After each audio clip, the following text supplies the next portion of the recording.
Welcome, everyone. Yeah, it's my distinct honor to introduce Professor Saturnino Jun Borras. Jun is a professor of agrarian studies at the International Institute of Social Studies in The Hague.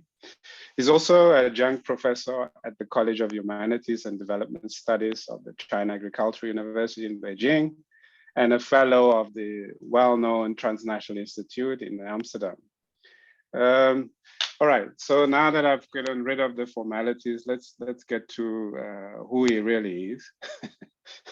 Jun is one of the few scholars that I know that can traverse both worlds, both the world of movements and scholarship, and excelling in both worlds. He has been deeply involved in agrarian movements since the 1980s and was part of the early period and founding of La Via Campesina, and was a member of the International Coordinating Commission from 1993 to 1996, a very dynamic scholar. In 2016, published the important text, The Political Dynamics of Transnational Agrarian Movements, and now it's open access since 2021 with Mark Edelman. And is published recently a host of papers, a machine in some sense, on the global climate, land politics, climate change and agrarian struggles, migrant workers in Myanmar, and agrarian movement. So yeah, so it's our distinct honor to have Jun here, and we're looking forward to his engagement today. Over to you, Jun. Well, thank you for inviting me here. And I know some of my good friends in this crowd, Gustavo and Ricado, and my dear professor, of course, who taught me during my MA at ISS. That was 25 years ago, exactly 25 years ago. We're old, but not that old. Yeah. Anyway, all right. My talk today is more like a very exploratory and very preliminary kind of agenda setting in a continuing kind of conversation with both those who devote more time in the trenches, more kind of movement activists, and also those who are much more into radical scholarship in the academy. So it's a conversation around what's the strength and the honest weaknesses of transnational and national agrarian movements today in relationship to broader political struggles within and against capitalism. So it's an ongoing thing, but then it picks up again momentum during the last few years, including when the pandemic kicked in and brought a lot of some old issues under newer spotlight and lens. So it's in that kind of conversation, and the entry point is transnational national agrarian movements and land struggles, but hoping to broaden the conversation beyond that. So the word of warning there is that it's very exploratory and very preliminary, and it's much more kind of a conversational kind of discussion rather than an input of a very well kind of formulated ideas. All right, I'll share my screen. Oh, that was my slides for my class today. Sorry about that. This one. Good. Uy. All right. Uh,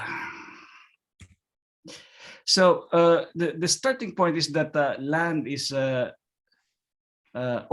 well the basic proposition that I would like to make is that during the last 25 years or so, during the last about 3 decades, the rise of the current generation of agrarian movements, militant ones, has been quite significant politically in the context that many conventional militant left-wing trade union movements got weakened by neoliberalism. One of those that picked up momentum during the same period was a newer generation of agrarian movements that are less under the leadership of political parties. They're more kind of autonomous social movements, but they engage, some of them engage with the political parties, but most others don't. It's a mixture of, there's not much hegemonic control ideologically of socialist and communist parties in terms of ideological orientation of these movements. They are much more kind of a pluralist, diverse kind, from just progressive left-wing, progressive kind of groups to those still in conventional communist parties and everything in between, including a significant pickup of those more closer to some anarcho-syndicalist kind of tendency. So it's an amazing kind of collection of different left-wing traditions in agrarian movements that we have seen during the last 30 years. And many of them, not all, many of them converged in the transnational movement La Via Campesina. But even a much bigger coalition internationally is what we call the international IPC for food sovereignty. That's the largest social movement in the agrarian food front of more than 500 major organizations globally. So there's a lot of vibrant things. So this conversation, on the one hand, affirms and celebrates the vibrant and important rise of that movement. On the other side, this is a conversation that would like to provoke a more frank discussion on the weaknesses and the missing stuff in that crowd and generation of agrarian movements and what is to be done. And my proposition is that the current crowd is very sectoral, despite some dramatic and inspiring national movements. In general, globally, it remains quite weak. And it's very much focused on a small, important but small section of the agrarian and even broadly more rural societies.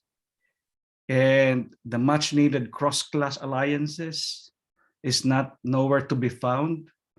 And so some of the conception of what is to be done in terms of platform building remains very sectoral and at times even very localized and scattered compared to what the objective condition in the trenches for political struggles within and against capitalism require. So it's more of like, how do we, what is to be done in order to strengthen that? So those are some of the key points of conversation that I'd like to put forward in this short presentation. So the starting point is land is back in the in the development discourse and practice during the last 2 decades. But in a very different kind of way than, well, the last century, the past century, development discourse and practices had land at the center stage of it.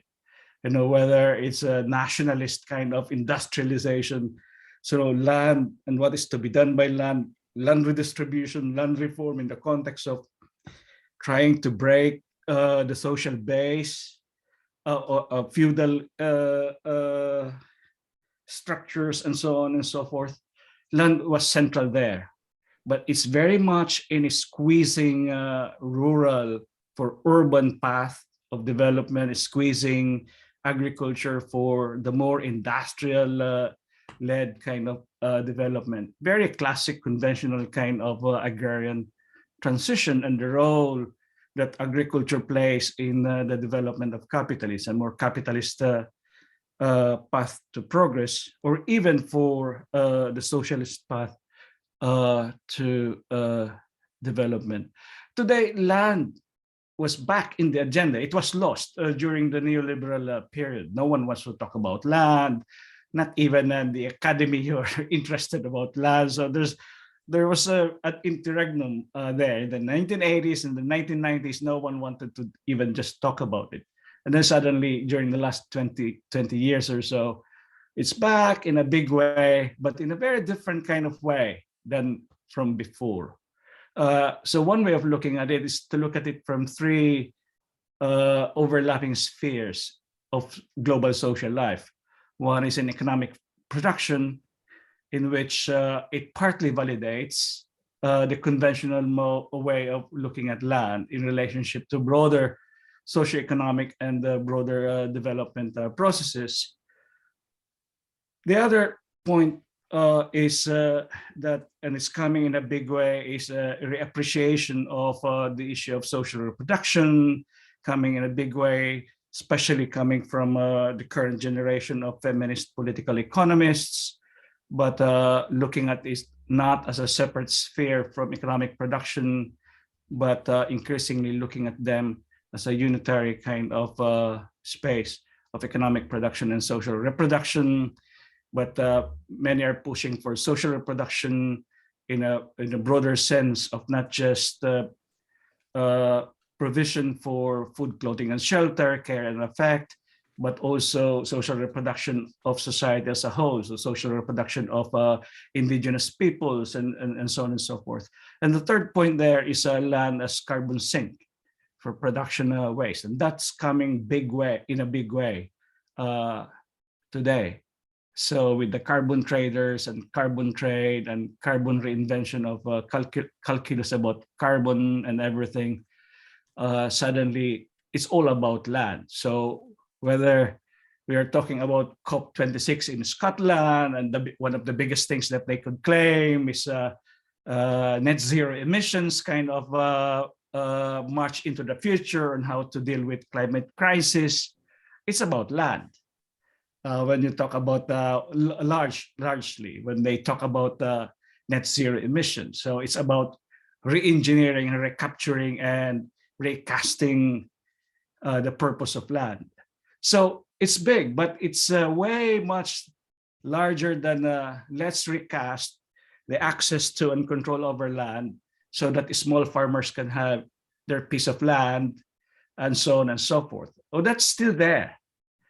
But relative to what it is now, land in a broader sense, that conventional portion shrinks in relationship to others. But in my opinion, the bulk of agrarian movements is unable to transition into that and remain stuck into that smaller portion of framing still land struggles largely from that conventional sense, and unable to really graduate it to that broader kind of front globally today.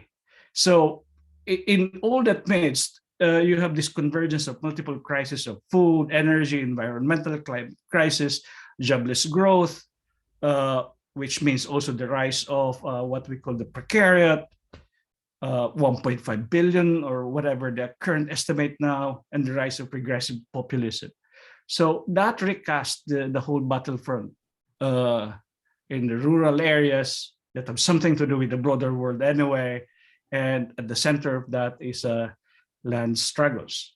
So I'm just putting it in review of today. So part of a specific kind of contextualization of when I said that well, land is big today. Like again, we go back to COP26 and we look at the current generation of IPCC reports that started, for instance, last year and still ongoing. Land is becoming very central. In 2019, IPCC released a separate report just on land, climate change and land. So that's good. So what is becoming clear is that climate change, climate crisis can be addressed largely through land-oriented kind of mitigation and adaptation. So many of the things, again, as I said, net zero emissions is very much land-centric. If we look at all these IPCC reports, what they emphasize a lot is that there's a solution, and a lot of the solutions are land-oriented. We need to recast land, but it's important to have land tenure security, period. So now you have this huge umbrella called land tenure security, very vague of what it means.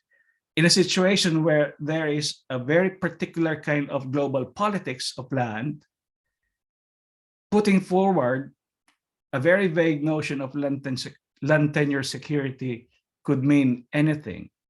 And in a situation where political relations is actually under the control of very few dominant socioeconomic classes and corporate control, land tenure security could very well mean basically reinforcing the claims of the dominant ones.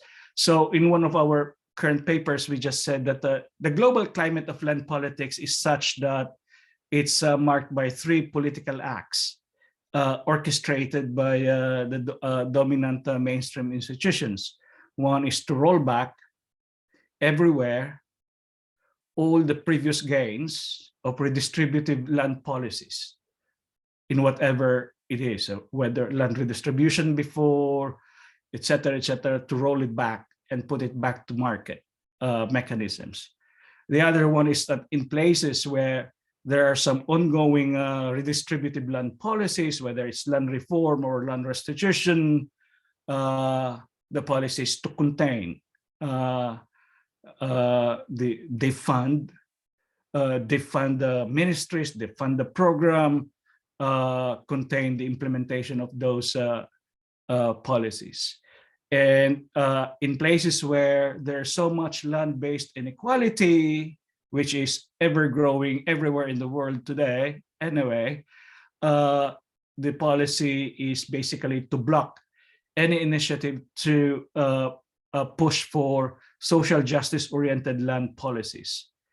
And on top of that, the idea is to promote market-based kind of land, of the way to recast land access to all. So that's basically what it is. And all of that, they use the term land tenure security. And then IPCC and all NGOs and all the funders, they go into that kind of very vague one, land tenure security. So it's madness because it will go into basically land tenure security as defined by corporations, by the World Bank and others. So those are some of the most important backdrops of land struggles today. And then you have these twin narratives that are old, but are being repackaged and being pushed even further in the current context. The one narrative is that there are particular agrarian systems, particularly peasant economies, pastoralist economies, artisanal fishers, in which scarce natural resources, particularly land, are being used very inefficiently, in terms of economics. On the other side is that this particular agrarian systems also use this in an ecologically destructive system. So suddenly the biodiverse centuries-old system of Sweden agriculture that uses controlled fire as part of the biodiverse self-contained system suddenly is being blamed for big forest fires and being blamed for climate change in part. So each of these two narratives are already big way to take away control of natural resources from rural working people, but fusing them together has become even more a massive force of divorcing peasants and rural workers from the means of production and social reproduction in the countryside. So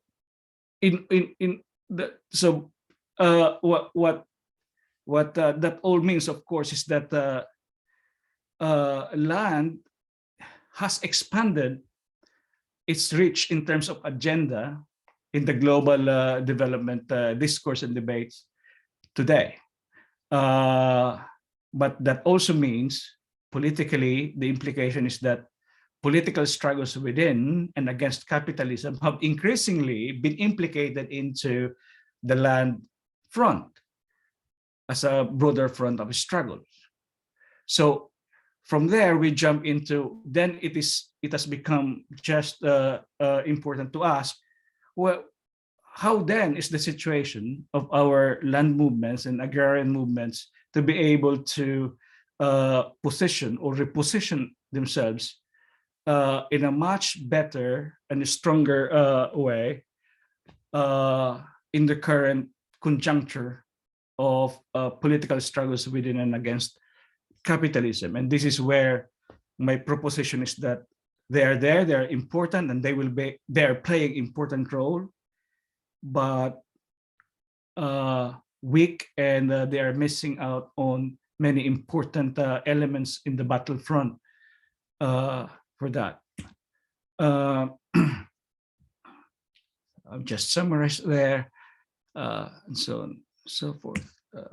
Okay, so I opened my thing of saying that and this is just to show this colorful banners and something that in the broader balance sheet today of global social movements, those that are in agrarian and food movements are one of the most vibrant pillars, sections of the social justice movement. So there's no doubt about it. And my presentation, I always repeat, not to sound very defensive about it, but I don't want to be misinterpreted that I'm devaluing the importance of agrarian movements today. That they are very important. They are among the most important ones. But that it's important, equally important, to point out some of the significant weaknesses that they have. I understand, well, I crisscross between levels, national, subnational movements and transnational movements, and I use terms very loosely here, less in academic terms of, what am I talking about? Movements, alliances, coalitions, networks of networks. So, well, here I use them loosely. I talk, well, it's all of the above, and I know that that could be questioned in terms of academic rigor, but we can have a conversation about those if you want later. So just very rapidly, they inspire ideas, but they are also product of ideas. So it's from their materiality and their ideological kind of evolution is one of the fascinating things to look at. As radical scholars, we are all here. We know that some of the amazing new ideas that come out into and inspire us or challenge us in the academy to study are actually ideas and terms that emanated from the movements agroecology, food sovereignty, ecological debt, climate debt, amazing kind of sharp, politically sharp ideas that emerged from the movements, picked up by radical scholars, brought back to radical movements again. So in all these things, agrarian and food movements contribute quite a bit uh, uh, in all that. Okay, I'll skip that. Okay. The value of looking at agrarian movements in relationship to broader struggles within and against capitalism is that it allows us, it gives us both a narrow and wide lens to look at the narrower social phenomenon and broader kind of social phenomenon, narrower sets of ideas, broader sets of ideas. We can use it as an entry point, we can use it as a endpoint of our kind of analysis. I already said we can use a broader entry point of net zero emissions, for instance, but then we end up looking at land grabs in the end. So a much narrower kind of focus. Or we start from a narrower focus of land grabs, and then lo and behold, we ended up with a global, very broad issue of net zero emissions by the world's top corporations, for instance. So it's a fascinating way of the value of looking at the agrarian front and the political struggles, again, affirming the importance that the agrarian front and agrarian struggles play within the broader anti-capitalist struggles. The whole idea of, is it possible to actually think about and realize some sort of climate justice without agrarian justice?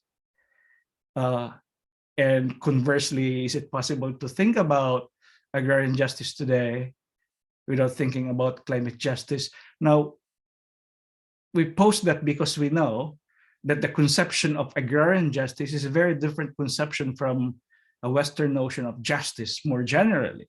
And that's one part of the preoccupation and critical agrarian studies of the very different notion of agrarian justice, a different interpretation of E.P. Thompson's moral economy as translated into agrarian studies, and the moral economy of the peasant, for instance, and so on and so forth. So again, affirming the importance that the agrarian front could bring into the table of broader conversations. It's not that agrarian issues and agrarian struggles would only be important to agrarian sectors themselves and their few admirers. But one thing that we are trying to say is that whether you don't even have any agenda about agrarian and food, but you have agenda about climate crisis, what I was trying to argue is that, well, then the agrarian issue becomes your agenda, whether you like it or not. So it's that kind of accordion type of narrow, wide kind of interconnection that has always been there, but I think it's got tighter in different ways than before. Importantly, and I'm coming now to some of the more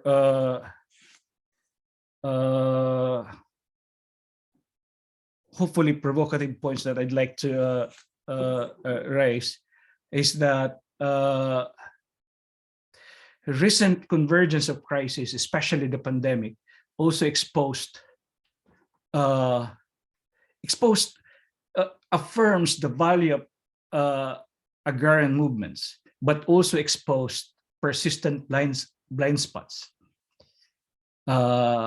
And one of the most important blind spots that has been exposed recently, especially by the pandemic, is labor in that thing.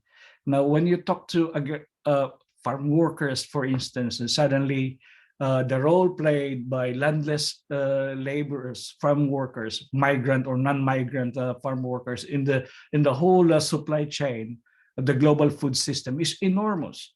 Well, it's nothing new. Anthony Bourdain in his kitchen, what's the title of the classic book by Anthony Bourdain? Kitchen Confidential. Already showed to us the role played by labor, precariat in the whole part of of that food system. The pandemic stretched that out from even a broader range of the supply chain. But that has always been missing in the agrarian movement and food movement discourse. Now, if you have a conversation with the key leaders of agrarian movements, this becomes very sensitive because they will start to feel defensive and start to narrate incidents and occasions in which they included them in the manifesto, in some of their events. But those who followed it historically, movements, everyone knows that this has always been a very weak point and a blind spot. Now, it's not a simple kind of oversight or something like neglect or something. Probably the conversation we need to bring into the table is more about reviewing questions that are always being sensitive in the discussion. Class consciousness, class politics, class contradictions that are very difficult and not easy items to discuss, but there's no way that we can avoid, or any movements can avoid. Any movements in the struggles within and against capitalism can avoid. We can only avoid them at the peril of the movements itself. So it's more of like, can we have a conversation of that 2021, 2022? Again, it's a very old issue, but it has always been pushed out. Now it has become even problematic at a time when many of the agrarian movements of the old type, prior to the 1980s, where most militant agrarian movements were under communist parties or socialist parties, left-wing political parties are able to bring out, the peasant worker class alliances, for instance, so they can be put in a broader kind of platforms.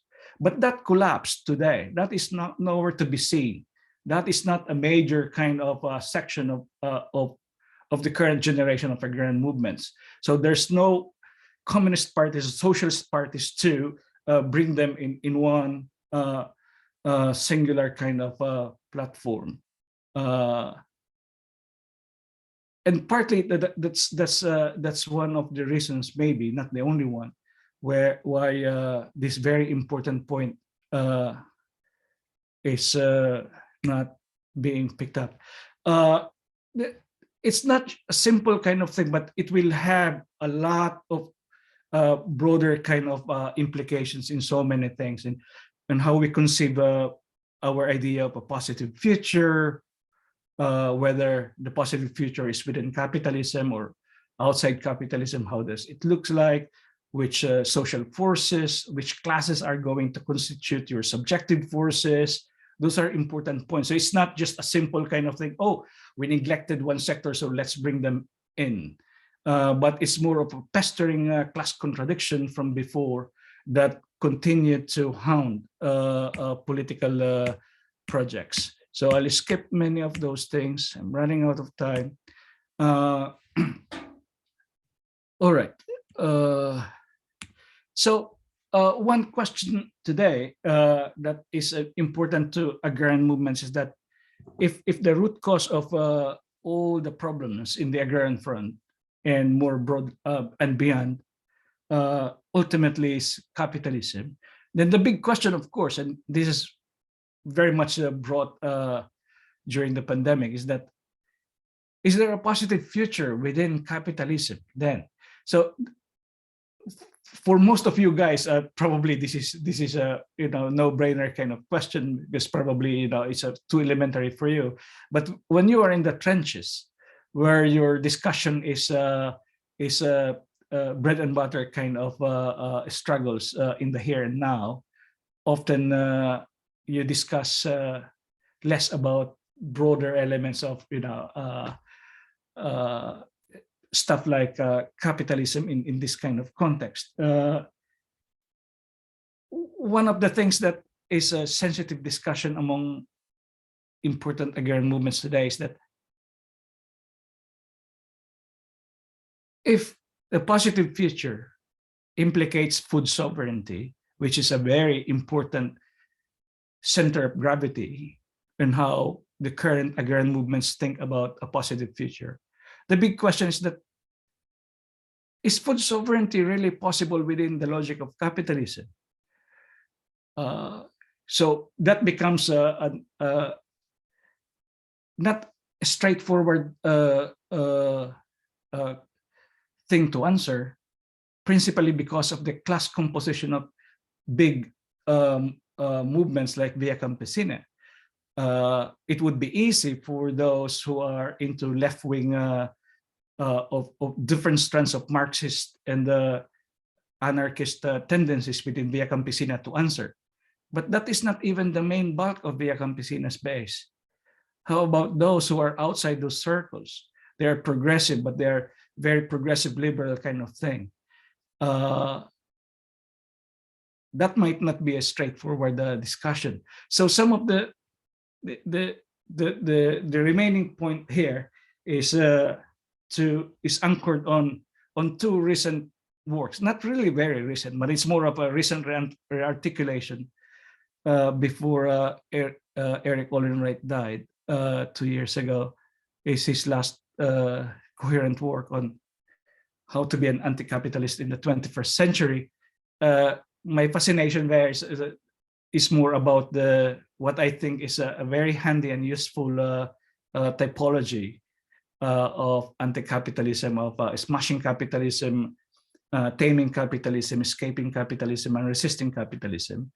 And that is argument, this is the schema, and that his argument is not in the past, it's always being combined, but those attempted combinations didn't really work very much, or it worked to some extent, but it doesn't really bring us any further. So he was proposing of a more comprehensive kind of combining them in what he calls eroding capitalism, combining taming capitalism, resisting capitalism, escaping capitalism. He made an argument of dismissing smashing capitalism. I think I respectfully disagree with that kind of thing. I think smashing capitalism, which is revolutionary ruptural movements, and others remain quite important there. So his point is that I find it relatable and kind of handy for people in the trenches. Like, how do you make sense of a food sovereignty section in which the movement is about a neighborhood composting initiative? That is profoundly important to that neighborhood, for instance. But in a balance sheet, when you are talking about smashing the state structure of capitalist control, then a neighborhood composting initiative becomes too tiny. It's like saying that how do you bring down the American empire using Alinsky's strategy of neighborhood community organizing? It cannot be. But the point, of course, by Erik Olin Wright is that you don't throw away any of these things, but the idea is how to bring them together in a more unified force. So I thought that whether it's a global, international, national, more militant, armed, unarmed, socialist, not socialist, as long as not anti-socialist, I thought neighborhood food gardening initiative, bringing them together, I think makes a lot of sense. That one, I thought that last year's piece by Nancy Fraser in the New Left Review, the climates of capital towards eco-socialist future.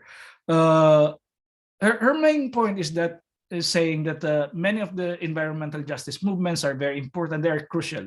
Environmental struggles are crucial in the anti-capitalist struggles today.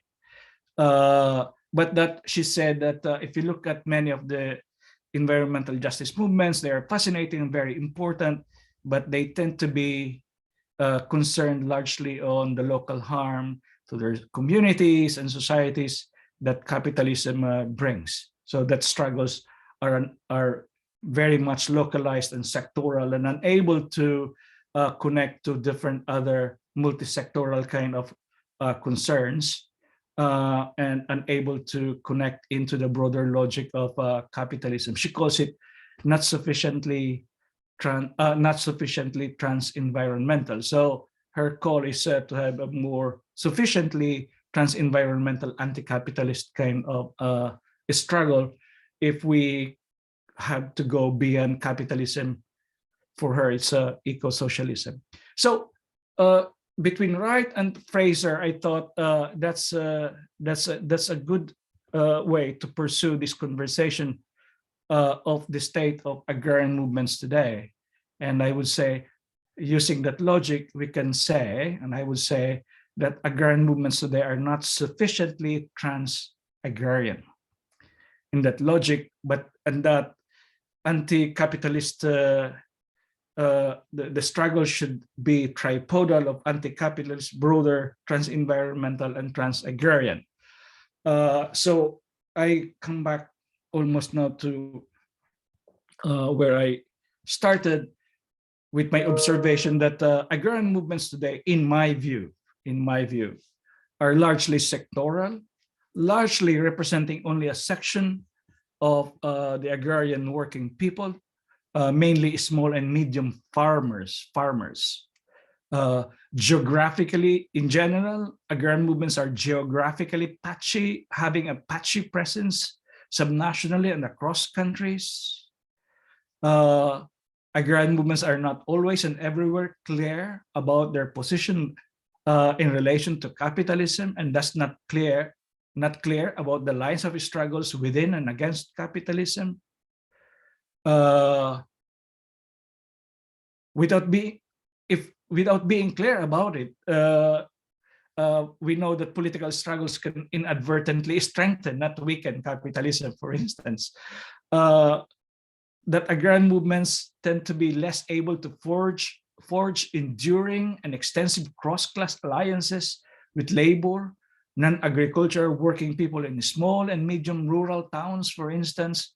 The small and medium rural towns that voted Trump in 2016, for instance, they are nowhere. Their demands of the collapse, social decay, collapse of social services in the small and rural towns, they are hardly captured in any transnational, in any agrarian movements demand making today, and largely unable to have coherent platform system-wide that is beyond food and agriculture. Again, as I said, is it possible to frame food sovereignty within a socialist perspective, for instance? So again, this is not to devalue the agrarian movements, this is to affirm their value, but that this is to stretch further the concept of what the trenches or the battlefront ought to be. So it's not sufficiently trans-agrarian, etc. I'm looking at Ricado, and I'm wrapping up now. My time is up. I'm wrapping up. So just a few more slides to say that for me, now we go into normative of what is, and now is what ought to be. For me, normative means more in relationship to putting some ideas or propositions for discussion on the table, is that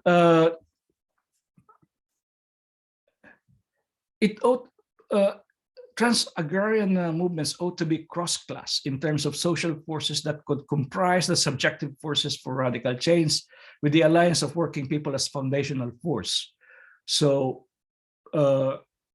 a reinvention and rethinking in a creative way of the classic peasant worker alliance. It doesn't work because it's a changed material base of class formations today. But I think we need to look at that. If it is very difficult to find a classic iconic peasant of the old days or a classic proletariat of the conventional sense debated in 1848. But what we see is the precariat of a cross of all of these features. Then how does your cross-class alliance and framing of a class-conscious force look like? But if this is your material class formation, and then your demand is agrarian reform to build small and medium farms because you think that that is the only way for progress, probably it will resonate to some, but I doubt if it resonates to the broader community. Many of the working people in small and medium towns are not agrarian and will never ever want to think of themselves of working the land, but they have issues in the rural areas, for instance. But how to forge cross-class alliances there? So one is cross-class alliances that I think need to be strengthened. The other one is it ought to be multi-sided and multi-scalar in geographic terms, and more about looking at a continuum between these areas. It's not an either rural versus urban movements, but rather looking at movements in this continuum, because the flow of labor, the flow of people actually across these iconic ideal types of rural and urban is better seen in a more kind of continuum. So the idea more of a landscape lens rather than farm by farm kind of land reform demands, for instance, becomes more kind of probably more interesting. It ought to be bringing closer and closer, even a unitary perspective of economic production and social reproduction, rather than separating them. And finally, it has to be always and everywhere pluralist and internationalist in ideological and political orientation. I'm running out of time, so I will not discuss that and that, but I'll wrap up now. Henry Bernstein is one of the most important and compelling thinkers in agrarian, Marxist agrarian political economy. He kept looking at some of, during the last 30 years, some of this revival of militant agrarian movements that are very different from the movements of the old days. As I said, they're not controlled by communist and socialist parties. They are not always explicit of their socialist perspective. Probably most of them are not even socialist in orientation at all, not probably, most of them. So he said, well, he was addressing his comrades among Orthodox Marxist camp, is that, you know, affirming the superiority and power of a Marxist political economy and understanding change in agrarian societies. But he said, the point is that if we look at the battlefront, the trenches, it's more of the agrarian populists, the other militants that are leading the battlefront. So how do we make sense of that? Of a divide between a superior theory in terms of agrarian politics on the one hand, but a very different type of radical force on the other side. I was just there are many rethinking, a lot of forcing some of the left-wing radical scholars in critical agrarian studies to rethink about this thing, also looking at what's happening in the agrarian movements. And one of those recent ones are Michael Watts and Michael Levine and Jan Hiram, looking at some of an appreciation of the continuing relevance of orthodox Marxist lens in understanding agrarian politics today, but also looking at some of the changes in more agrarian populist scholarship. Yeah, so to end, I would say that again, in what I started, contemporary agrarian movements and land struggles are vibrant and inspiring, even very dramatic in many parts of the world. MST in Brazil, for instance. But I think, with all honesty, and looking at it from uninterruptedly for the last more than 40 years of my life, I think it's far from performing a key role in the tripodal anti-capitalist, trans-environmental, and trans-agrarian struggles. There are things that have to be done in response to the question, what is to be done? And the tasks ahead are difficult, but not impossible. So I'll end there and I look forward to what you think and have a conversation with you.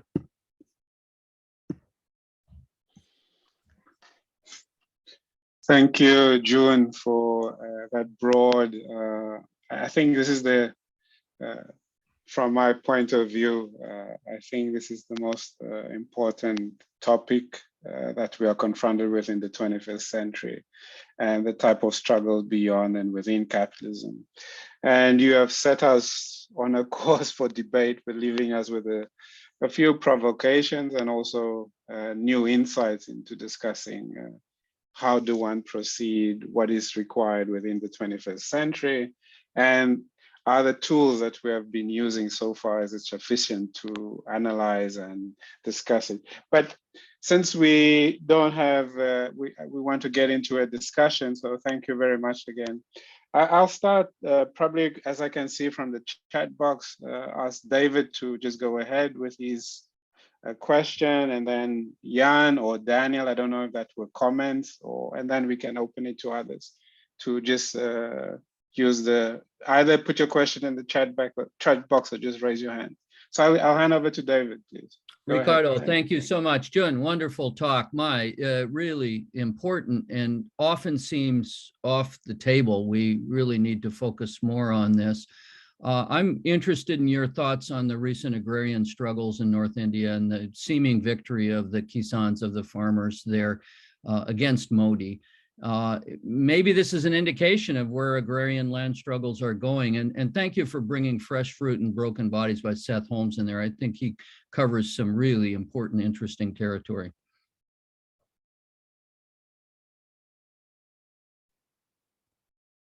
I'll just jump in there. I'm not, I followed the Indian farmers movement from a distance for the last many decades, but I'm not an expert there. There are several collections and analyzing what transpired in 2019, 2021, and now. My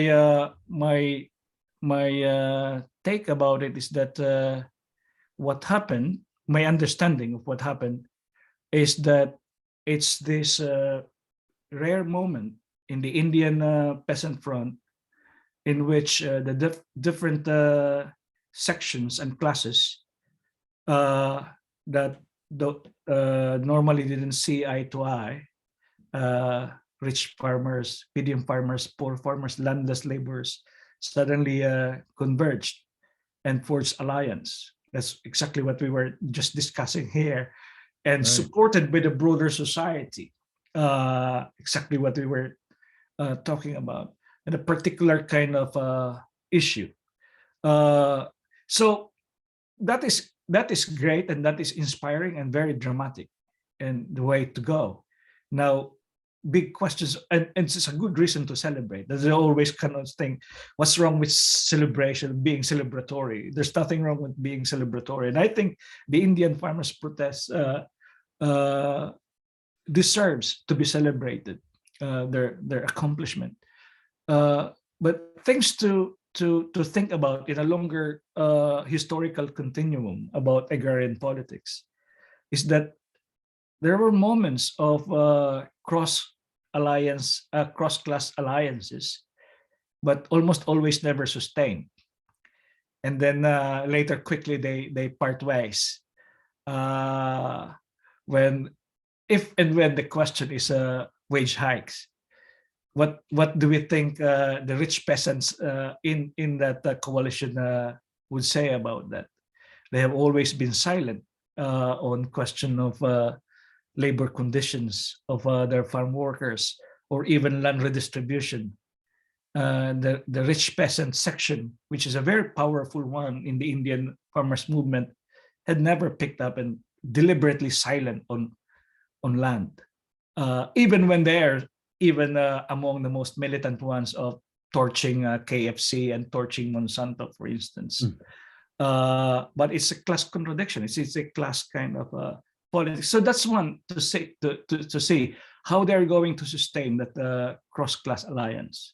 It's a very important for all of us to look at it, because it might have some implications for how we conceive about how do we look at the broader organizing work in the Midwest, for instance, to cover not just the corn farmers in the Corn Belt, but also how do we link it with the politics and the social issues in the small and medium towns of the Midwest, for instance, and so on and so forth.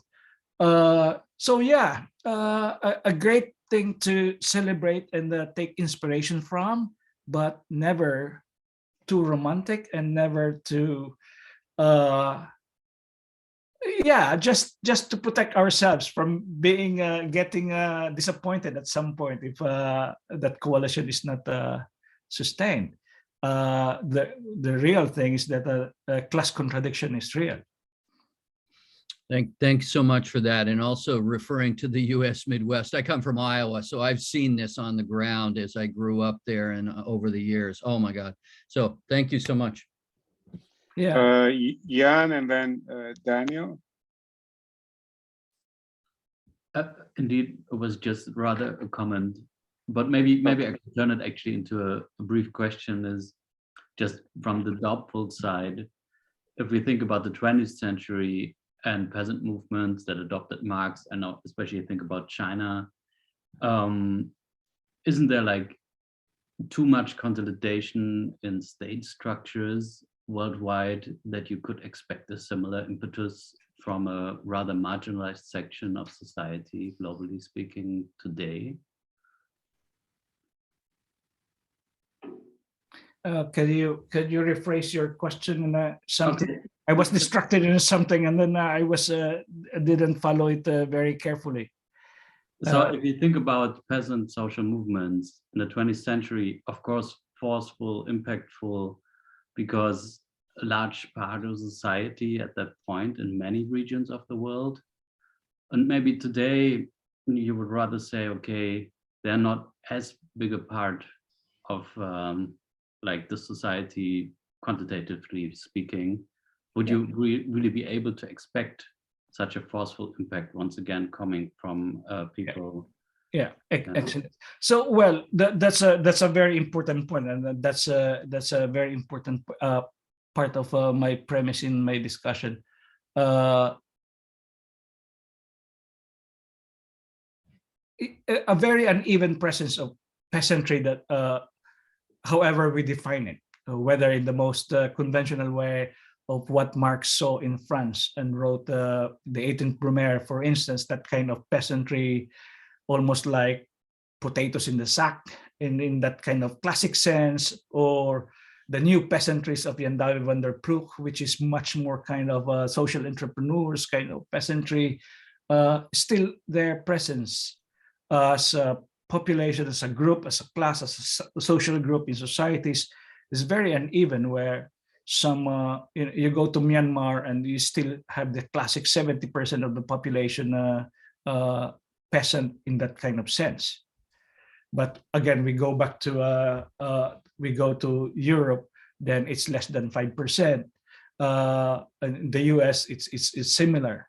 And yet, we know that the recent rise of right-wing populism, for instance, reminded us that even in places where like still huge majority to places where they are smaller, the role they played remains very crucial. So they're minority in the US, but they played crucial role in the 2016 outcome, for instance, and they continue to play crucial role in big politics. There, Brazil is to a large extent, is not an agrarian society the way other like Mozambique. And yet the agrarian issue there, however small and minority it is, remains huge. So again, I think the point is that its materiality and the symbolic value of agrarian society and its insertion into the broader politics, the whole notion of state building process and the claim within a territory of the state, I think comprise all the variables that makes rural and agrarian still very important. And so understanding and linking agrarian struggles to broader anti-capitalist struggles is more of thinking about agrarian politics in relation to the countryside. So we are not that just concerned of what happens in the countryside, but what happens in other places in relationship to the countryside. So we might be interested in what happens in Iowa or in Myanmar, but the place to mobilize is the Wall Street, for instance. And that makes that provides us the material basis for again for a cross-class, multi-sided, multi-scalar kind of trans-agrarian movement that ought to be, that is not there at the moment, I think. Thank you, Marcus. Please. Oh. Yeah, thank you. Can you hear me? Yeah. There was an amazing presentation with an amazing scope. I have some questions about periodization and regional differences.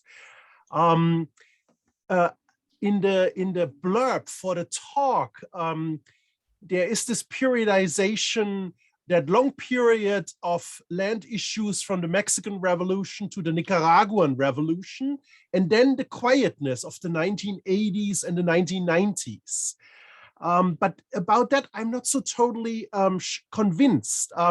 For example, the Zapatistas had formed in the 1980s, rose up in 1994. You may say very small group, but strategic brilliance, mashing those Wrightian aspects of smash, constrain, resist, and escape, forging alliances between the rural indigenous and urban radicals in Mexico, Latin America, North America, and Europe. Just recently, a delegation of the Zapatistas was in Paris, where they did outreach to the undocumented sans-papiers, to the activists in the banlieues. In South America, you actually had mentioned the Brazilian Movimento Sem Terra that emerged in the 1980s. One could add the Chilean Mapuche.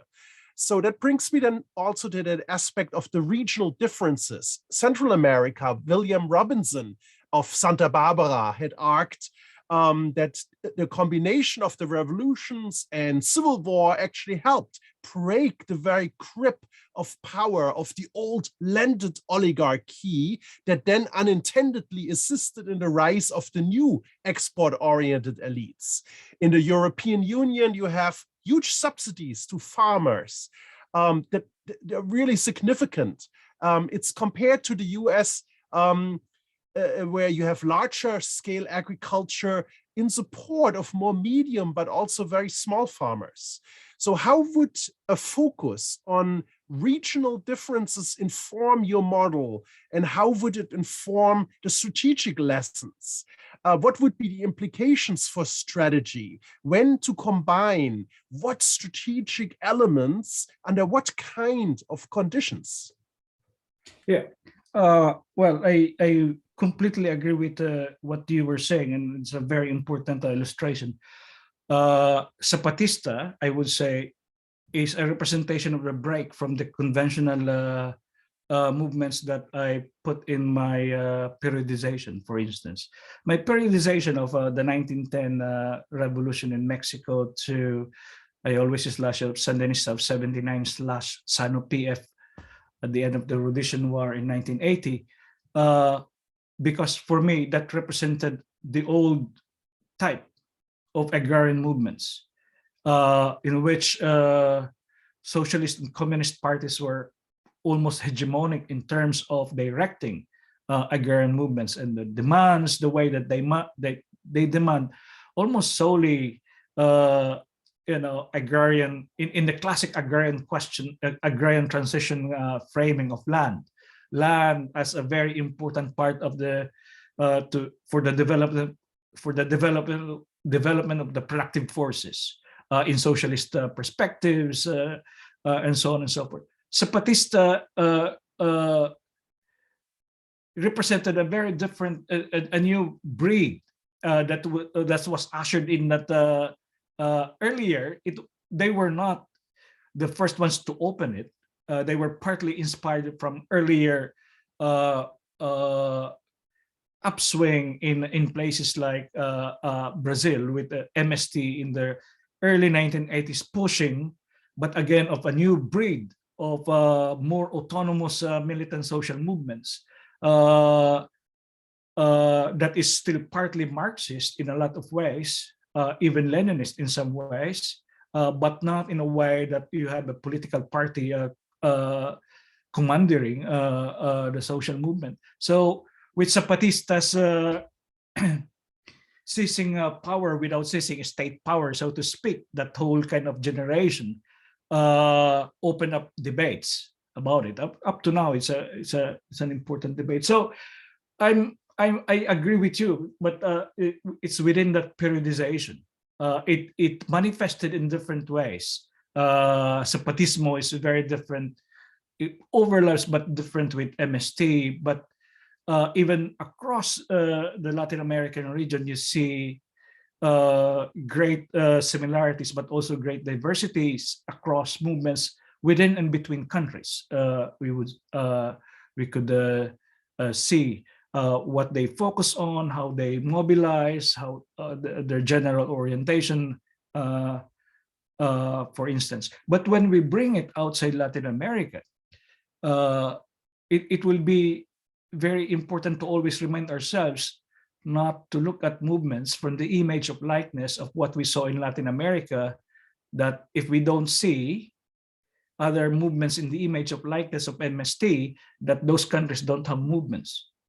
It's so tempting to see it like that way, and some comrades in the trenches inadvertently commit some mistakes like that, because the different articulation of different things of class relations, class politics, especially if we use more our position of class and class consciousness from E.P. Thompson's definition of class as relational, historical, cultural. Then even more that we appreciate that, what emerged in Indonesia and what emerged in Mozambique and what emerged in Mali are just profoundly important political militant movements, but very different from their Latin American counterpart for different reasons.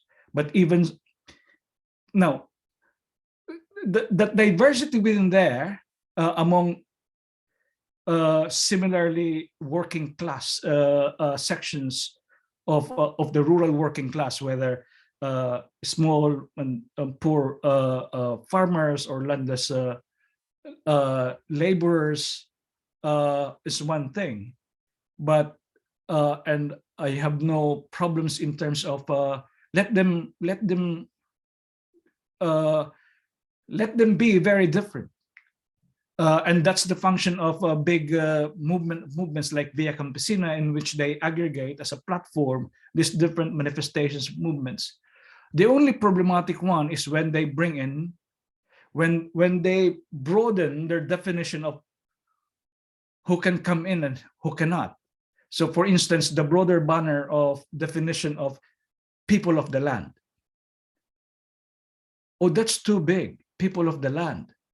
Because that includes the kulaks, that includes the rich peasants, the masters of the countryside, as Lenin would remind us. They exploit poor farmers and landless laborers, even more so than many other exploiting classes. And we see the presence of very important, small section, but important rich farmers, even in militant peasant movements like Via Campesina. And that complicates a big movement like Via Campesina in that way. And Via Campesina internalizes that kind of class contradictions in that sense. I am less bothered by the fact that, well, you have MST, but then suddenly you have a small organization of farmers, mostly part-time farmers from the Netherlands, but they are in the same level, occupying the same privileged seat around the table in the platform of Via Campesina. Very different, completely different. But yes, very different, but not 100%, because both of them are, you know, from the kind of working class in their contexts. So, but other adverse class interest going into it, that becomes the problem. Whenever that happens, for instance. Yeah, but there are many other very important basis for regional differences, and many of them are ably addressed by movements like Via Campesina, but some are just some tensions created in that just continue to linger on and pester the movement. And probably even the saying time heals will not do the job. These are some of the political culture, for instance.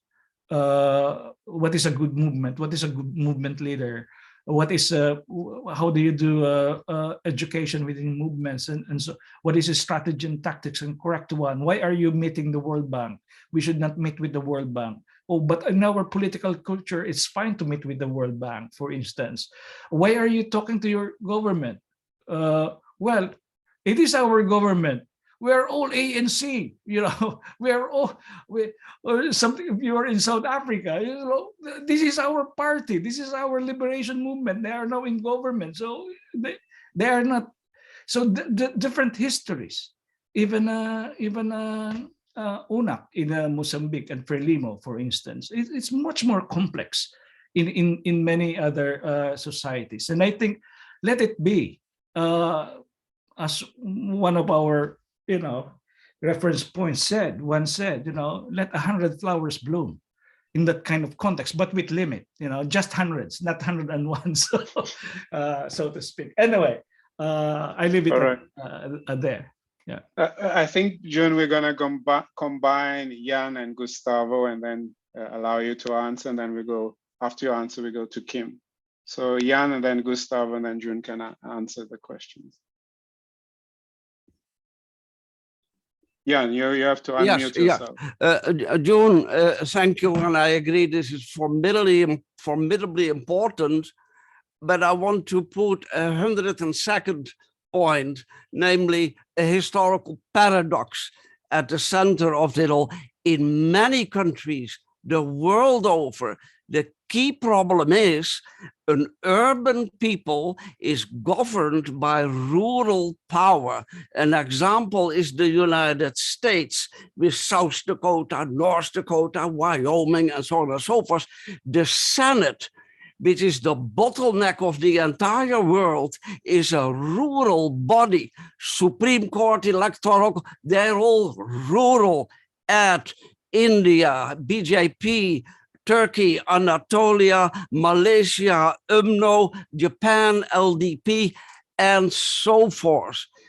So rural formations lead because of the organization of electoral systems, etc.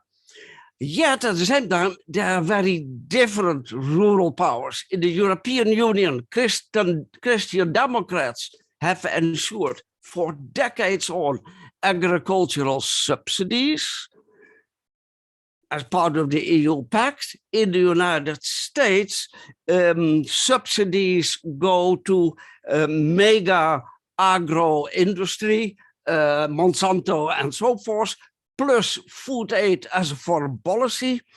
In Northeast Asia, land reform has been crucial to the East Asian developmental state. In Southeast Asia, landlords rule Philippines, Thailand, sultans in Malaysia, and so forth.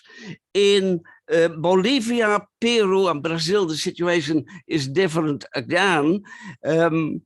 And in China, in Chinese policies, rural has another meaning in the setting of infrastructure as part of the BRI and so forth. So we must say capitalism as a category is demobilizing. It disguises the historical paradox we are facing. We must deconstruct this and differentiate analytics and strategies and think what have been two major success formations besides Mexico, early revolution, and Zapatistas. Northeast Asia with land reform, East Asian developmental state, and Lula in his cooperation with MST as part of his wider program. So if we consider these interventions in the historical paradox, maybe those are ways forward. All right, Gustavo. Thank you very much, Ricado, for the opportunity. Oh.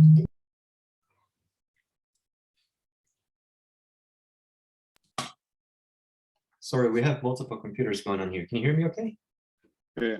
Yeah. So go ahead. My question dovetails really well with Jan's, and I put it there in the chat, Jun, so you can see it there. But basically, this idea of trans-agrarian movements that might incorporate rural classes, and especially looking at places like Brazil, US, and such, we have these conservative agrarian blocs that are not just outside the base of the transnational agrarian movements, the leftist ones, but they're really kind of a lot of the pillar of these neo-fascists, you know, the Trumps and Bolsonaros in the world, much like Jan was saying. So two questions, you know, considering that these movements are building on a lot of anti-elite sentiment, these pro-Trump, pro-Bolsonaro people are using a lot of anti-elitism in their organizing. So first question is, you know, given that their anti-elitism is not anti-capitalist, should we on the left reorient our work of agitation, education, and organizing away from the liberal allies that we've been working so hard for so long and getting such little traction towards these conservative radicals instead? Would that be more useful to build the kind of trans-agrarian class alliances that you're talking about? And second, in the same vein, if that's the case, should there be a much more clear leftist critique of the sort of identity politics that's become hegemonic, at least in the US, Europe, Brazil, and so many other places, as effectively a trap of culture wars that prevents us from establishing these trans-agrarian alliances that we in fact need? Should we then therefore push much more clearly and forcefully for class-based alliances that foreground material interests over questions of identity that are preventing that kind of alliance that I talked about as perhaps, you know, would that then be the orientation for organizing an education and agitation? And thank you, it's so great to see you again. And thanks, Ricado, for the opportunity to jump in with the question. All right, Jun. Yeah, two very important overlapping points. The reason why I picked up again a 10-year-old conversation point in this one in recent years is precisely because of the point that Jan and Gustavo raised. When we look at the rise of progressive populists in recent years, from one country to another that Jan and Gustavo named, a swing force that enabled them was the rural.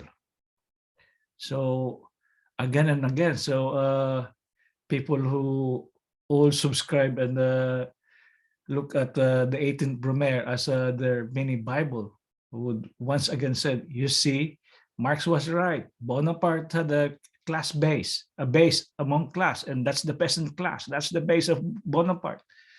And the peasants voted them, supported, and enabled the new emperor in that kind of way, only to be later that their allies within capitalism would be like Dracula drinking their water, their blood. So that's to complete the whole gory kind of thing. That's basically what we are seeing here. So how do we make sense of that? So our argument, and that's the point that that's basically in response to Jan and Gustavo. That's mainly why I actually thought about the trans-agrarian. Something like a lot of discussion on how to defeat Trump and how to defeat the, AKP in Turkey and in many places are happening in big capital cities and big urban cities, talked about by big urban middle class and intelligentsia and everything for struggles, which is important. But less and less people are talking about, but wait a minute, these are being sponsored from rural votes and political support from the rural areas. Where is our comrades in the rural trenches? What do we do? So that is basically validating the importance of rethinking the way we have been working politically in the rural areas. The conventional way of, rural, therefore agrarian and farming, and therefore land, and land, therefore for agricultural piece of farmland. That's still important, but that will not work. We have to be more, we have to start from the class formation in the here and now and see. And I think in response to Gustavo's point, yes, it's somehow place-based and some identity thing, but I think the whole idea is to affirm the importance and centrality of class, not in isolation from other axes of difference, but we know that class anyway is co-constituted by other axes of difference. How can we talk about class without talking about racism in the first place? Even in the whole past 500 years of history of capitalism anyway. There's no capitalism without racism in the first place. So today, when we talk about class, we talk about racism in many places, or ethnicity, gender, generation, in other places, religion, and nationality. So, but we bring it down to a more micro and a meso level. So we go back again to the case of medium and small towns. How far have we actually talked about, how far did apparatchik in movements, key thinkers in movements talk about, let's organize some of the storekeepers in small medium towns or something like that, owners of 7-Eleven in something, or people working in 7-Eleven in a small medium town, or in $1 store or something like that. None. Not the agrarian movements, not the trade union movements, but we know that not just in the United States, but in many other places, they have become very important section. In France, the rise of Marine Le Pen is also like being sponsored in small and medium towns, not in big cities. She lost in big cities. She always loses in big cities, but the small and medium towns are being left out. And I think that's where when I say the trans-agrarian movements are very well positioned to actually take the lead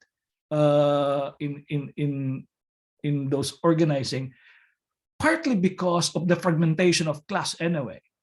How many people can we meet today, anywhere, whether in a Western world or in the global South, who say, when they say a farmer, and then we look at that, actually that person is the iconic 100% farmer. Once we started the conversation, we realized that, oh, the whole household in the person is combining many different types of livelihoods in the rural urban agriculture and non-agriculture continuum. It's like that. So that's the point. I think the rural. Let's go back to the big problem of the Senate in the U.S. Senate and the role of the rural West Virginia. The rural there is less about agriculture, but we're talking about working people in the coal mining West Virginia, very rural, medium and small town, social decay, social services infrastructure is nowhere to be found, and then you have a debate about coal and jobs. Of course, I'm simplifying things because the senator we are talking about is it's just a small part in that kind of class contradiction, because he's running away in many other different kind of things. But you know, the whole buildup of the whole in the first place of how he got elected, or elected people like him in that part of the United States, for instance. So I thought it's more of like, yes, agrarian movements are doing great today, inspiring, dramatic, important, but has to do a lot more. And I think rethinking about some of the conventions of class alliances, or even understanding of the current configuration of classes becomes very daunting and a difficult task, but there's no other way. All right. We will ask Kim and Jiaqing 30 seconds each for your question. But we would want to hear your questions. Please go ahead. Okay, well, not a question so much, just real quickly, one of the things, I work in labor, and one of the things that there's a book by McIntyre, I'll have to find the reference, but anyway, in the book, they're talking about the difference between organization and mobilization. And I think one of the things that the rural movements can do and do well is mobilize. I question how much organization they have. I mean, actual small group organization that can stand money. Because from my experience, I've done a lot of work in the Philippines with the labor movement.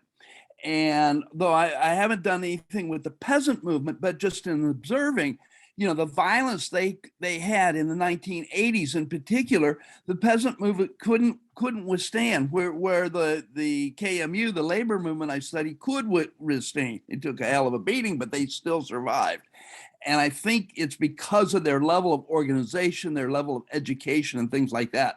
And I think that's something that we've got to look at. So I'll stop there. Jiaqing, quickly. Thank you. Sure. Thanks, Ricado. Jun, thanks for the wonderful, expansive talk, and everybody else for the generative conversation. In this context of the last bit of conversation around pursuing trans-agrarian and trans-environmental anti-capitalist, you know, let's put that in brackets for a moment, politics in the context of populism and identity and place-based struggles that you brought up, you know, your great joke about Alinsky. I don't know if it was a joke, it was funny anyway. These things bring up for me the China question, right? In terms of climate change, certainly, as you bring up in your JPS, recent JPS piece, but also in terms of its non-integration with transnational agrarian movements, right? So over let's say for 15 or so years, China was I think, empirically on the forefront of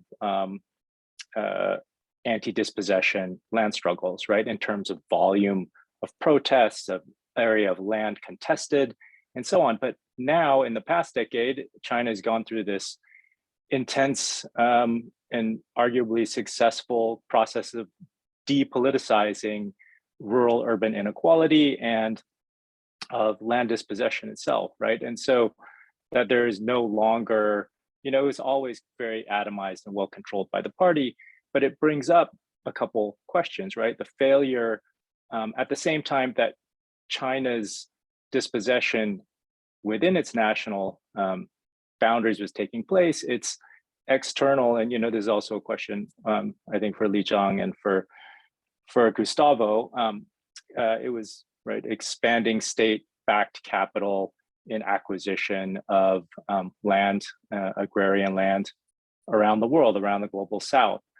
And so a question for a kind of trans-environmental politics also really begs the question not just of populism, but of nationalism and territoriality in the context of trying to address these things, as a basis for, your question, can we have climate justice and agrarian justice and food sovereignty without climate justice and so on, and that those were these dialectical holes. I think we can also ask that simply for China's population, that the kind of transformations that are, I think, fundamentally nationalist ideologically rather than socialist or state capitalist, or how you might characterize it politically, economically. China is very much about a nationalist ideology, and the volume of the population there and the size of the territory and its trajectory in terms of environmental consumption, right, brings up, as you footnote in the paper, fundamental questions for dealing with climate change in relationship to all other political and environmental struggles, right? So I'd like to just ask about how we think about this depoliticization of the environment and of agrarian change in China, but like how it's also linked to so many other places and political economies and environments around the world through China's own kind of relationships, right? A few overlapping questions, but I think for me, yeah, just the question of territoriality and nationalism, right? If we also bring in Wainwright and Mann, their kind of characterization of climate Mao is really, I think, a good counterpoint here. But how we might think about that, because for me, the kind of observing the kind of devastation and in further intensification of extraction and climate change coming out of these relationships in China, within China and internationally from China, okay. There's no question that these problems are going to intensify. Good. I'll jump first to Kim's point of about organization, which is very central in the end. The first period up to what I say the end of the conventional way of agrarian movements, there are some things there that you would welcome that it ended, but there are many things there that it's very unfortunate that with the end of that period, many of the best features there were also abandoned. Rigorous ideological inside movement work, for instance, constant ideological work, solid organizational building as crucial, as different but complementary to mass mobilization, for instance, that as less to a large extent that has not been valued in the next subsequent generation of agrarian movements that I know of. Via Campesina is a very highly differentiated, it's a huge movement. It's highly differentiated movement. There are a few still movements who are in the conventional format, that are still very much affiliated with the communist and socialist parties, very clear about class analysis and the class politics. But unfortunately, they are, for different reasons, they're pushed in the corner and relatively isolated politically within Via Campesina. And that is sad, because actually they have a lot of things to bring into the table to even strengthen the broader coalitions like Via Campesina on things that we were just discussing. Of course, the story of why that happened like that is why some sections are pushed into relative less political power inside the movement is much more complicated and a lot of history. What I'm just saying is that that is what it is at the moment. I think Occupy is very important. Occupy Wall Street, that kind of phenomenon, mobilizations. But I think there's a lot of debate that we know, maybe we all participated of, that without organization, there's a beauty of polycentric kind of almost orchestrated simultaneous groundswell, if that is even a term, kind of thing. There's a beauty in that. But there are also downsides of that. And I think we continue to debate, because there's no easy answer to the questions that linger on many years after Occupy Wall Street, for instance. But the point is that organization is an important point. That brings me to my joke, no joke about Alinsky. The joke there is that it's a huge problem today. Alinsky's position is, let's organize some fumigation campaign in the neighborhood.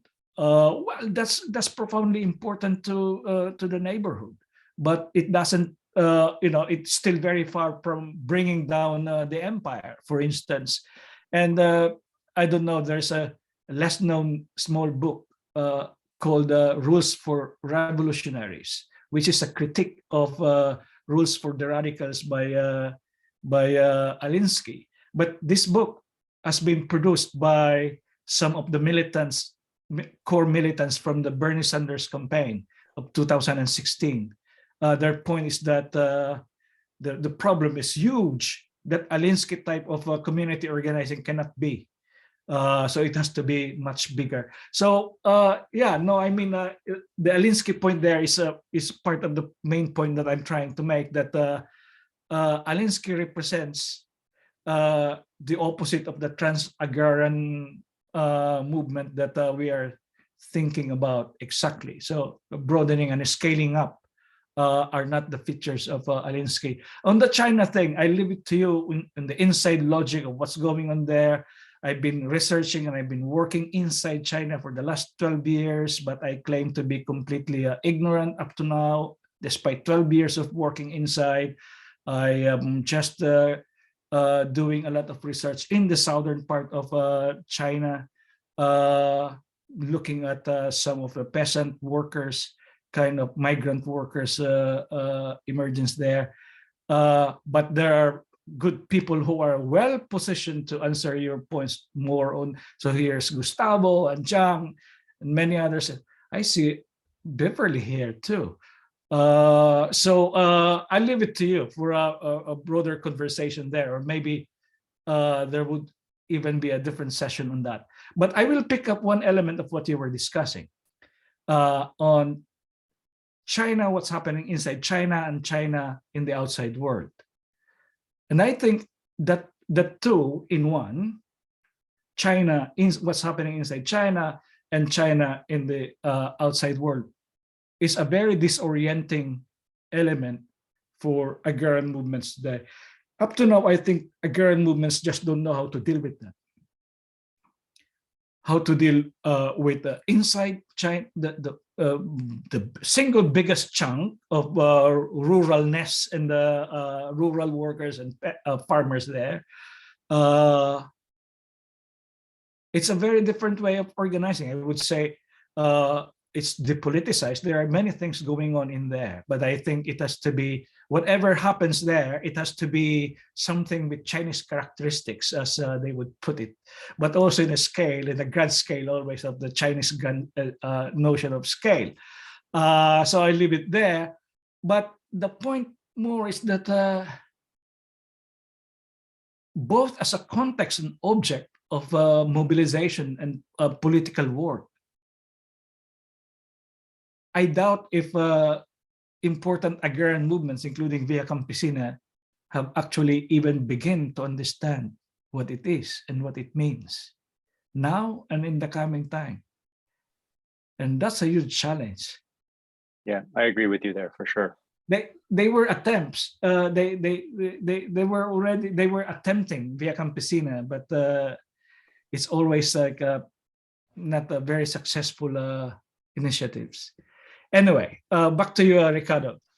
Yeah, thank you, Jun. It seems we are over time, which means we have to organize a future session. But thank you for a great talk and a Q&A. It is no surprise that we went over, so thank you very much to everyone who just remained. So thank you, Jun, and we hope to have you come back to engage more. Kim, I think I know your work and everything on KMU. I used to be the Deputy Secretary General of KMP. So anyway, all right. So thanks everybody for joining. One last thing, next week, if you're able to join us, we're going to be hosting Ronan Palan, who's going to be talking about arbitrage power and the politics of the modern firm. So hope to see you all there. Thanks again. Thanks, Jun. Thanks, everyone. Thanks, Ricado. Okay, bye-bye. Thank you. Bye-bye. Thank you.